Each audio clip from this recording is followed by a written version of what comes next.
Donald Trump سے کس کو کیا توقعات ہیں؟ کیا ٹرمپ عمران خان کی رہائی کا مطالبہ کریں گے؟ کیا ٹرمپ غزہ جنگ بند کروانے میں کامیاب ہو جائیں گے؟ مشرق وسطی میں ٹرمپ کا نیا پلان کیا ہے؟ السلام علیکم ناظرین، میں ہوں آپ کا میزبان عمر فاروق اور آپ دیکھ رہے ہیں میرا یوٹیوب چینل آگاہی 313۔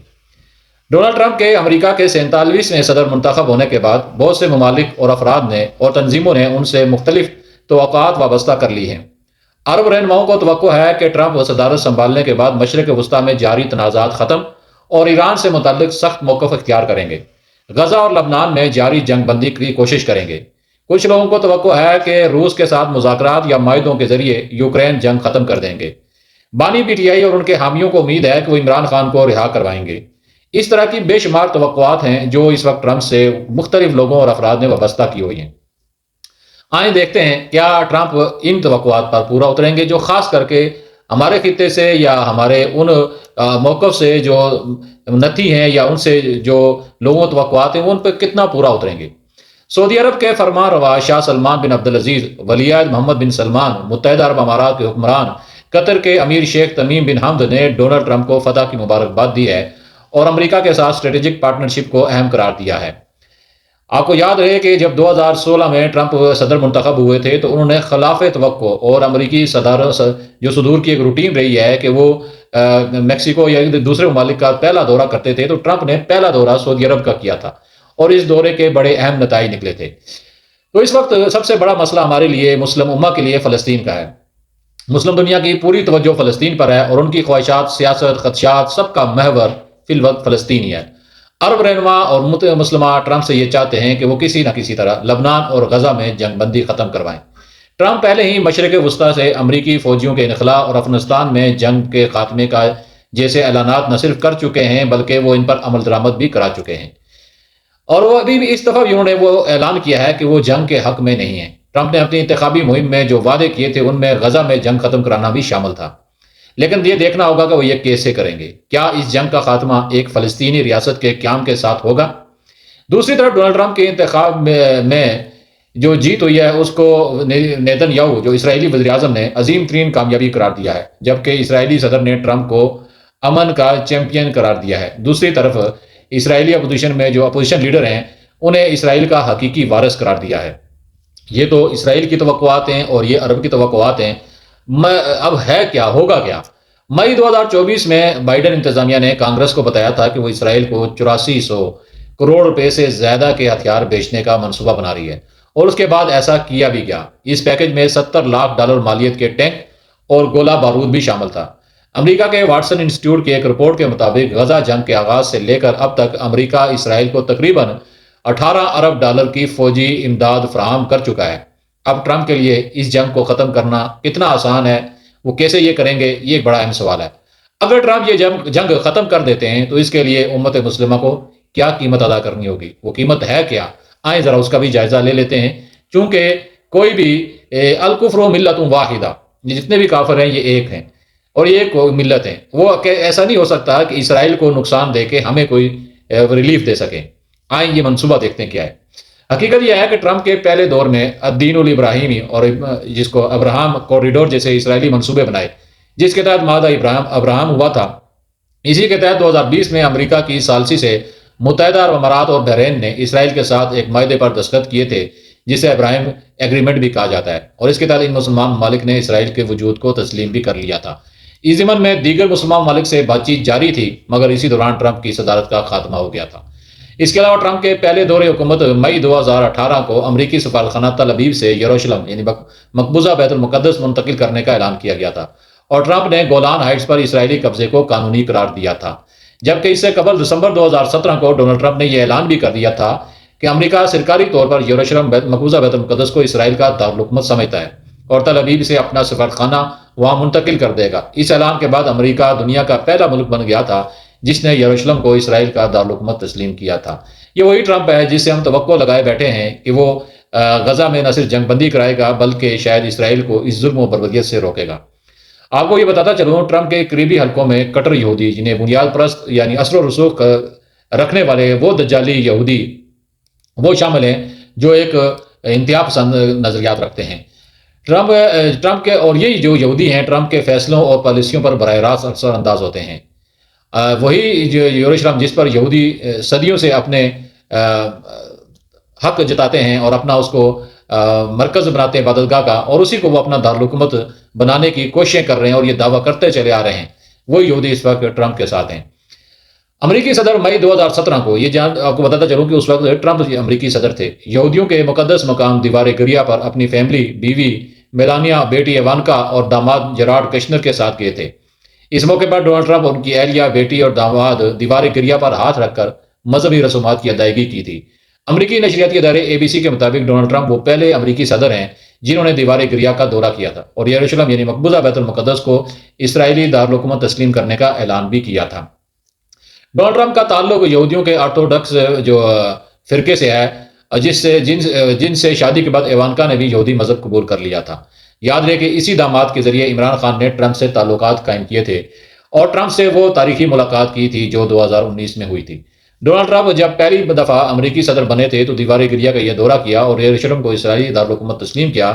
تب بھی اسرائیل کے وزیر اعظم انتہا پسند نیتن یاہو تھا، اور حیرت انگیز طور پر آج جب ٹرمپ دوسری مرتبہ منتخب ہو گئے تو بھی اسرائیلی وزیر اعظم نیتن یاہو ہی ہے۔ خیال یہ کیا جا رہا ہے کہ ٹرمپ کی دوسری جو آمد ہے یہ دنیا میں بہت سی تبدیلیوں کا باعث بنے گی۔ 4 نومبر کو یعنی ووٹنگ سے ایک دن پہلے ٹرمپ نے سماجی رابطے کی ویب سائٹ ایکس پر لکھا کہ ہم امریکی سیاست کی تاریخ کا سب سے بڑا اتحاد بنا رہے ہیں۔ مشیگن جو ریاست ہے وہاں کے عرب اور مسلم ووٹرز ہمارے ساتھ ہیں کیونکہ وہ امن چاہتے ہیں، اور یہی وجہ ہے کہ مشیگن نے جو ریاست تھی وہاں ٹرمپ نے تاریخی فتح حاصل کی۔ ڈونلڈ ٹرمپ ممکنہ طور پر اسرائیل کی دائیں بازوں کی حکومت کی جانب سے مغربی کنارے کے بڑے علاقے پر قبضے کو تسلیم کر سکتے ہیں، اور ایسا ہوا تو حالات فلسطینیوں اور اردن کے لیے مزید پیچیدہ ہو جائیں گے۔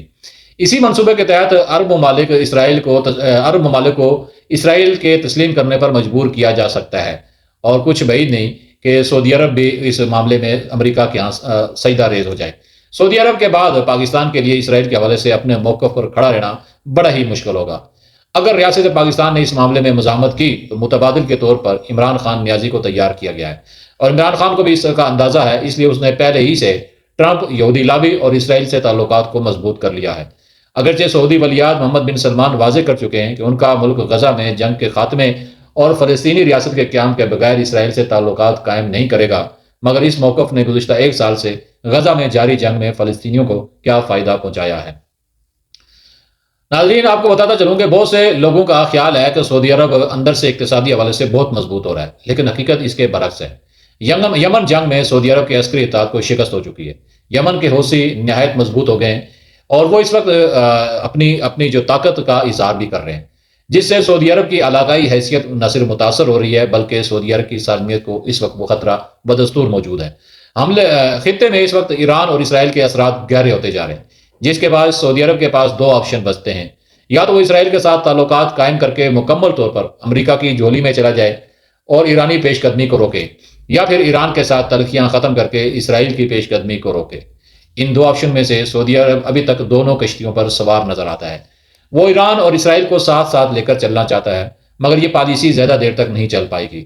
سعودی عرب کو بالآخر یا تو مکمل طور پر امریکہ اور اسرائیل کی طرف جانا ہوگا، یہی ایران کی بھی خواہش ہے، کیونکہ امریکہ بھی مشرق وسطیٰ میں مضبوط ایران کا وجود ضروری سمجھتا ہے۔ اس کے علاوہ ٹرمپ یوکرین جنگ کو ختم کر کے پوٹن کے ذریعے تہران سے رابطے کر سکتا ہے، جو ایران کے قریبی اتحادی بن گئے ہیں۔ یوں وہ ایک طرف ایران کے ذریعے سعودی عرب اور پاکستان کو بلیک میل کرے گا اور دوسری طرف وہ ایران کو مضبوط بھی کرے گا۔ ایران کو مضبوط کرنے کی یہ پالیسی صرف ٹرمپ کی نہیں بلکہ یہ امریکہ کی ریاستی پالیسی ہے۔ حالیہ ایران اسرائیل کی جو چپکلش تھی یا جو جعلی ڈرامہ بازی تھی، اس میں بظاہر امریکہ نے یا اسرائیل نے یہ باور کرایا کہ ایران بڑا مضبوط ہے۔ یہ جو حملے اس نے کیے تھے اور اس حملوں میں کسی کا کچھ نقصان نہیں ہوتا۔ اب آتے ہیں، میں موضوع کی طرف آتا ہوں۔ یہ ایران والا تو ایک مستقل موضوع ہے۔ کیا ٹرمپ عمران نیازی کی رہائی کے لیے کوئی کردار ادا کریں گے؟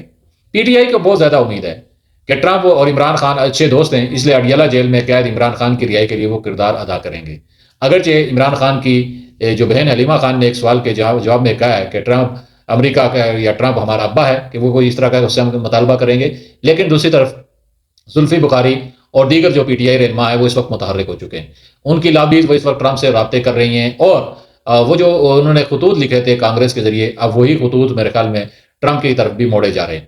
سوال یہ ہے کہ ٹرمپ ایسا کیوں کرے گا کہ وہ عمران خان کو رہا کروائے یا ان کی رہائی کا مطالبہ کرے؟ ان کی عمران خان سے کیا دلچسپی ہے؟ اس کا جواب یہ ہے کہ ٹرمپ دیکھیں گے اگر پاکستان میں موجودہ حکومت اگر مشرق وسطیٰ، چین اور انڈیا کے حوالے سے ان کے ایجنڈے میں معاون ثابت ہوتی ہے تو پھر خان کی رہائی بڑی مشکل ہے، اور اگر حکومت نے اس ایجنڈے میں مشکلات ڈالی تو پھر لامحالہ ٹرمپ عمران نیازی کے لیے آواز اٹھائیں گے، کیونکہ عمران نیازی ماضی میں ٹرمپ کے ایجنڈے میں معاون یا اعلی کار بن کر یہ ثابت کر چکے ہیں کہ وہ اس خطے میں امریکی مفادات کے لیے بہترین آپشن ہیں۔ وہ نہ صرف امریکی مفادات کے محافظ ہیں بلکہ ان کے مذموم عزائم کی تکمیل میں بہترین کردار بھی ہیں۔ اس کی سب سے بڑی مثال 2019 میں واشنگٹن کے دورے کے دوران ٹرمپ اور عمران خان کی وہ ایک ملاقات تھی جس کو واپسی پر عمران خان نے کہا تھا جیسے میں 92 کا ورلڈ کپ جیت کر آیا ہوں۔ اسی ملاقات کے بعد انڈیا نے مقبوضہ کشمیر کی آئینی حیثیت ختم کر دی تھی اور ہمارے خان صاحب جمعہ احتجاج سے آگے نہیں بڑھ پائے تھے۔ اس کے علاوہ عمران نیازی کے دور میں اسرائیل کے حوالے سے پالیسی میں کافی نرمی لائی گئی تھی۔ پہلی مرتبہ کسی یہودی کو پاکستانی پاسپورٹ پر اسرائیل جانے کی اجازت دی گئی تھی، اور اس طرح کے بے شمار اقدامات تھے جو اس وقت میں گنواؤں تو ایک لمبی پروگرام اور ہمارا ویلاگ کافی طویل ہو جائے گا، اور میں نے کئی دفعہ اس پہ پروگرام کیے بھی ہیں۔ اور یہ ایسے اقدامات تھے جس میں ٹرمپ عمران نیازی کا گٹھ جوڑ بنتا بھی تھا اور ہوا بھی تھا، مگر 2020 میں ڈونلڈ ٹرمپ کو امریکی صدارتی انتخابات میں شکست کا سامنا کرنا پڑا اور جو بائیڈن امریکی صدر بن گئے۔ ان کے صدر بننے کے بعد دونوں ممالک یعنی پاکستان اور امریکہ کے تعلقات میں ایک بار پھر سرموری آئی اور عمران خان اور بائیڈن کے درمیان کوئی ٹیلی فون رابطہ نہیں ہو پایا تھا، جس کا عمران خان نے اظہار بھی کیا تھا۔ 2022 میں عمران خان کو تحریک عدم اعتماد کے نتیجے میں وزارت عظمیٰ سے فارغ کر دیا گیا تو انہوں نے الزام عائد کیا کہ ان کی حکومت گرانے کے پیچھے امریکہ کا ہاتھ تھا، مگر پھر عمران خان اور اس کے حامی لابنگ فرم کے ذریعے امریکہ کی غلامی کا سرٹیفکیٹ حاصل کرنے میں کامیاب ہو گئے، اور یہ لابنگ فرم اس وقت بھی عمران خان کے لیے امریکہ میں نہ صرف لابنگ کر رہی ہیں بلکہ اس کی رہائی کے لیے باغ دوڑ بھی کر رہی ہیں۔ اب اگر ٹرمپ عمران خان کی رہائی کا مطالبہ کرتے ہیں تو ایسی صورت میں حکومت پاکستان کے پاس بڑا ہی اچھا موقع ہے کہ ڈاکٹر عافیہ کے بدلے عمران نیازی کو امریکہ کے حوالے کر دیا جائے۔ دیکھتے ہیں کہ ٹرمپ جنوری میں حلف اٹھانے کے بعد کیا اقدامات کرتے ہیں، آیا وہ اپنے دوست عمران خان کو یاد بھی رکھتے ہیں کہ نہیں۔